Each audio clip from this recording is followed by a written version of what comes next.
oluggi nkugambye luggule kati kankyogerere ku kamera yo ebigambo ebyo biveewo oluggi ku federation luggule eri buli muyimbi yenna anytime any day says the president. The door is widely open for everyone to come and get to know anything, whatever information you want to know about the federation and its purposes oba n'ensonga zayo ezogibeezaawo jangu emutundwe ku alu anytime pose weekends abantu baba bali mu byabwe naye kikwatagana ne weekdays Monday to Friday come and get to know something ndowooza oluma tumugjeewo tetusosola myaka tetusosola ki tetusosola gwanga tetusosola madiini buli muntu yenna kasita obeera ng'oli mu Uganda because this is Uganda National Musicians Federation y'Abannayuganda bokka ensonga eziri international beeza ezo ziyingirwamu differently but kikwatagana ne munnayuganda oluggi oluggule. Naye mbuuzaamu ekibuuzo Edikenzo, abantu abakuliraanye betwandirowoozeza nti nno bakuli mabega era balwana okuba nti abayimbi beegatta lwaki buli gwobuuza ku nsonga ya federation agyebala nanti mubatiisatiisa ensi mwagimalawo mmwe temwagala twegatte bannamawulire kati olumukolera muli n'essanyu muzze n'obwana bumalidde obudde sikiwadde munaabuwa ne transport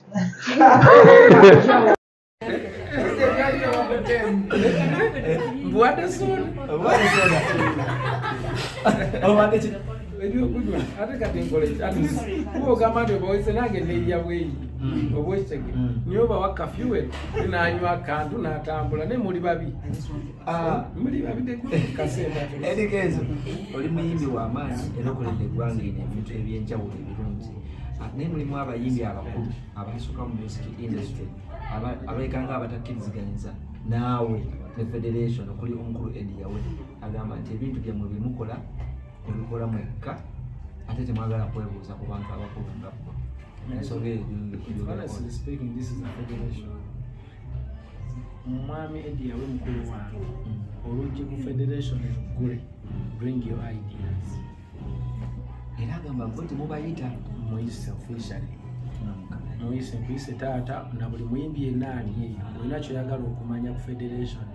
the door is widely open jangu olete ideas zo tetunyooma tetuzalawa tetusosola come and bring your ideas. Ekyokubiri tulina jam session buli lwakubiri buli muntu yenna ng'olina nti industry ogyagala ennyo abayimbi banno obaagala jangu obeegatteko mu celebratingire wamu omulimu gw'okuyimba natuyita mu jam session kwalo wabeerawo abakubi b'ebivuga wabeerawo abayimbi wabeerawo baddansa wabeerawo bannamawulire wabeerawo abawagizi buli muntu abaawo come and bring your idea come and add on the industry bino biveemu politics biveemu biki kibe kyakwegatta nekembuzi UPRS yakuwa ku ssente UPRS tenamba ku ssente tembanga bye byetulwanyisa ensonga lwaki tuli twegatta okulantulwa biki bye bitudde okuba tutudde mu mayumba gaffe tujje tusobole okubanga tuzifuna kusendeza UPRS bukyanga ebaawo telecoms ndowooza baakoma okumpa ssente emyaka nga 7 emabega byonna bintu twasigaza ka stage kokka ke tulyako nze sente zendisiiving eza digital nzijja nabweru oshege naye bannanga abatanagenda international tebakafuna so we really need to wake up and do something. Tulina okuzuuka tandika okwogera ensonga ez'amakulu tuba ebintu bya politics tebikola politics bamutadde mu bintu bino netalina waajja though kino ekibuulira eggwanga nti politics aliwo tayinza kuvaawo saawa nolwaki omuyimbi bannakigwanyizi bajja bamutunuulira abantu abaagala okusigaza akasente ke babadde babba mbayimbi tebasobola kukikkiriza kino kizeewo. For example nga bwe nagambye nti abatelecoms balina okuva ku 1% gye batuwa bambuse paka ku 50 ekitukayanira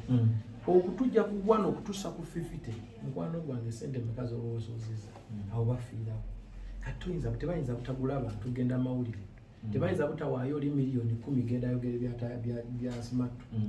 kati ate bwe muli namwe abamedia temwagala twegatte bwetunabanga temwagala bwetunasa kimu ne tuwazaaga ne tweyimbira mwenga munyiga mwagala oli agambe gwoli kino gwoli kiri nemuganyina n'eryamu enkwa abayimbi nemubireeta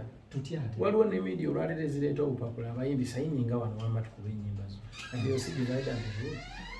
esi bannamawulire mudiringa n'abakyama okay Edikenzo first of all tudiringa bayaye mudiringa n'abakyama abatuufu be bano tekuli mutuufu n'omu okusokera okusokera edigenzo a statement zozokola as a federation, as you're leading this federation as a president, you always say you don't want politics in the federation. They are politicians. Yeah, they are politicians because we cannot do anything outside government. Oshege namwe kenyini mwe namawuli teli media mwelia unga tena license oshege so newe ba boda toina stage kogenda kusimba busimbi just chokole natolese bikogera nebikogera ko bijja copyright yatandika dda lwaki waayo obulamu bwonna okuvumibwa with that pain and treatment what copyright bagiyisa dda nete muli digital ekisooka nze sigenda kubeera muyimbi bwenti emyaka gyonna ngenda kaddiwa naye ate lwaliro kabino kenyina akaleeta sente ka stage konka bwena akaddiwa ngenda kuba amagumba tegasobola kulinnya ka stage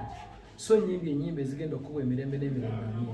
nze mbeeri mukyali waffe nga nfange ng'abantu balya I have to fight today. Okolagana otya ne Damani? Enkolagana kumanya nze ndi ku federation sikiwanti nno Hildaman yakwata etteeka sikiwanti nno alina tereko gyakulira sikiwanti yali mu UPRS so nze ndi ku nsonga zaabo sikiwanti nze ndi ku nsonga zaabo abalya ssente zaffe. Who is supposed to call who you and Hildaman? Lwaki Hildaman muleeta mbina giramuwa because you want to song okuva mu parliament yasimukwasa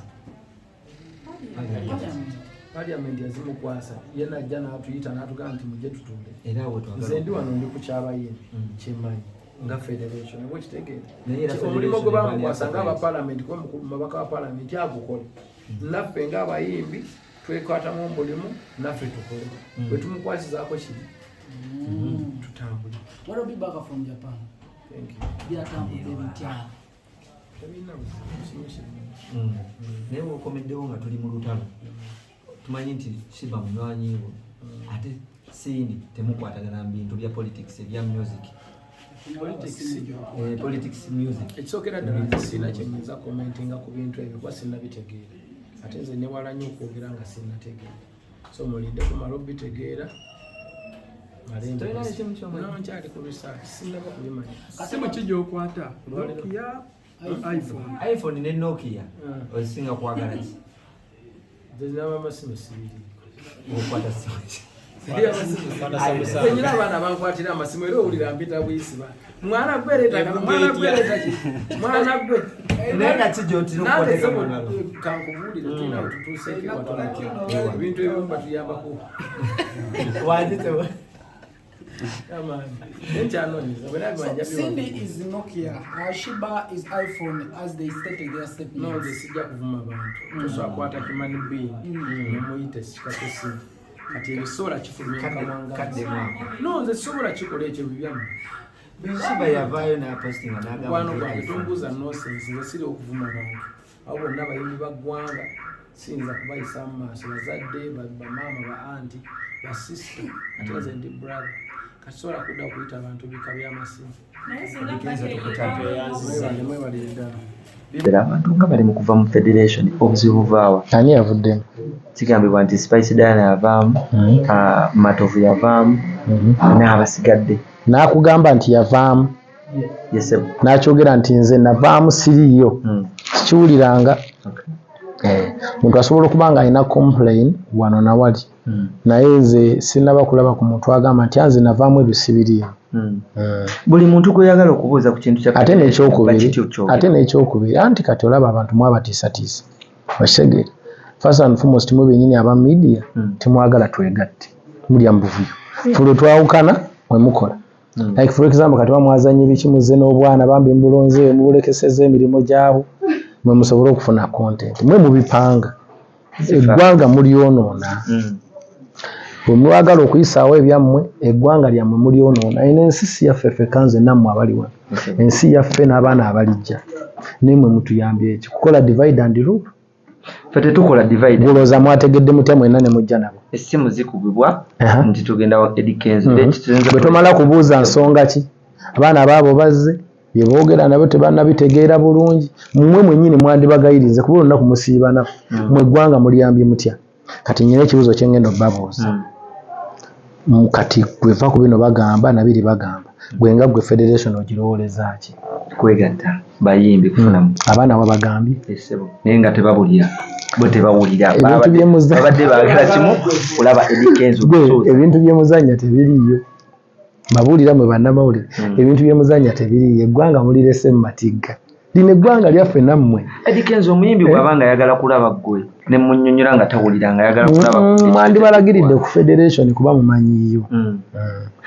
tusooke twogere ku buvuyo abantu abalowooza nti federation erina obuvuyo bungi federation terina buvuyo mu ababuleeta era bagamba nti n'obukulembeze obuliko wadde aba vice berowoozaako bokka ate balwaki berowoozaako bokka bakoze eki ekisooka tebanafuna finances tebanafuna ssente zonna kusobola kutambuza mirimu byonna bye bakola babikola okuva ku mitima gyabwe mafuta bavuga gaabwe buli kimu kyabwe obudde bwabwe teri sapooti yonna gye bafunye kuva wantu yonna kubanga ebatwalawa mu maaso sapooti gye bafuna bagijja mu afri aid ow'omukyala madamu Esther nga baproviding ekifo n'empozi n'emmere ey'okulya osegeera kaakati omuntu otandikirawo okumugamba mbu byakola tebiriiyo nga tannaba nakubaako watuuka tannaba nakumala ku myezi giwera 5 omwana tannaba kwavula nga mumugamba lwaki odduka bubi lwaki todduka era kigambibwa nti mumwe mwennyini mulimu abafulumya information nga bagamba nti mufuna ssente ate ssente ziribwa gwoli bwakugamba nti nno ssente tuzifuna ng'ojja omugamba basayininzeewo era zavudde ku source ki tuleme kutambulira mu nsi ya bigambo wabula tutambulire ku facts and reality